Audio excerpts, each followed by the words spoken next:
Ce que nous voyons aujourd'hui, c'est la folie du Premier ministre israélien qui veut faire disparaître la bande de Gaza complètement, oubliant qu'il n'y a pas que des soldats du Hamas là-bas. Il y a des femmes là-bas et il y a des enfants qui sont les principales victimes de cette guerre. Y condena a la agresiva y desproporcionada ofensiva militar israelí. Assalamu alaikum, bienvenue sur Vérité Din. Suite à des crimes de guerre que le régime sioniste continue à infliger à la population de Gaza, le monde se rend de plus en plus compte de la méchanceté et de la nature barbare de Netanyahou et son régime. Maintenant, jour après jour, Israël se voit isolé sur la scène internationale. En réalité, ce n'est plus question de musulmans contre le régime juif.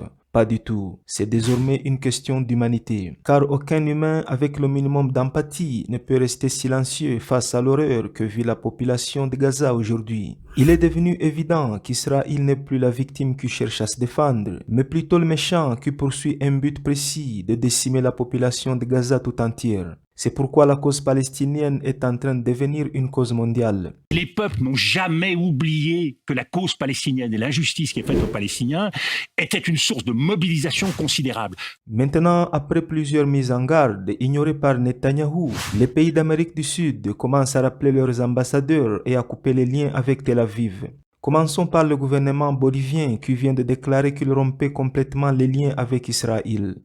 La vida ha tomado la determinación de romper relaciones diplomáticas con el Estado de Le Israel. gouvernement a décidé de rompre les relations diplomatiques avec l'État d'Israël en signe de rejet et de condamnation à l'offensive militaire israélienne, agressive et disproportionnée menée dans la bande de Gaza, constituant une menace à la paix et à la sécurité internationale.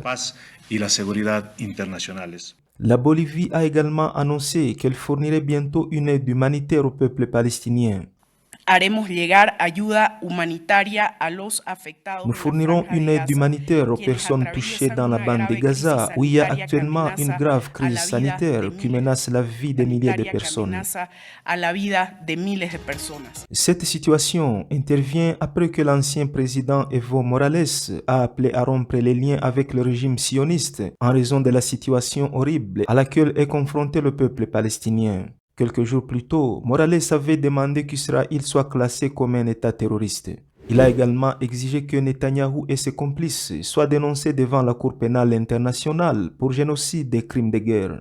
Peu après cette annonce, le Chili et la Colombie ont parallèlement annoncé rappeler leurs ambassadeurs à Tel Aviv pour protester respectivement contre d'inacceptables violations du droit humanitaire par Israël et le massacre du peuple palestinien. Gustavo Petro avait auparavant comparé les actions d'Israël à celles des nazis d'Adolf Hitler. Il critiquait notamment le blocus total de Gaza de la part d'Israël qui, depuis le début de ces bombardements, a décidé de couper l'approvisionnement en eau, en électricité, en nourriture et en carburant à plus de 2 millions de personnes vivant à Gaza, ce qui constitue un crime grave contre l'humanité. Ainsi, Gustavo Petro a comparé cela à des camps de concentration dans lesquels les nazis mettaient les juifs. Il a dit « Aucun démocrate au monde ne peut accepter que Gaza soit transformé en camp de concentration ». D'autres voisins latino-américains comme le Mexique et le Brésil ont également appelé Israël à arrêter ses crimes à Gaza. Le 27 octobre, le président brésilien Luiz Ignacio Lula da Silva a accusé Netanyahou de vouloir anéantir la bande de Gaza, faisant semblant d'ignorer des millions de civils qui vivent là-bas. Lula da Silva a mis l'accent sur le fait que ce qu'Israël est en train de faire à Gaza n'est pas une guerre, mais un génocide. Pour terminer, il convient de noter que ces derniers jours, la pression s'intensifie sur Netanyahou, que ce soit sur le plan international ou à l'intérieur même d'Israël, où une grande partie de la population ne cesse de manifester contre les actions criminelles de leur gouvernement à Gaza. Mais malgré cela, Netanyahou continue de rejeter l'idée d'un cessez-le-feu, estimant qu'il s'agirait d'une capitulation devant le Hamas. Que penses-tu de cette situation? À ton avis, jusqu'où Netanyahou est capable d'aller malgré cette pression interne et des menaces extérieures qui ne cessent de grandir jour après jour? Est-ce que cette guerre qui a déjà divisé le monde en deux camps concurrents et qui ne cesse d'attirer de nouveaux acteurs chaque jour, ne va-t-elle pas engendrer un conflit mondial beaucoup plus dangereux que le conflit israélo-palestinien? Partage ton point de vue dans la section commentaires ci-dessous. Et merci beaucoup d'être là et de faire partie de la communauté de cette chaîne. Assalamu alaikum.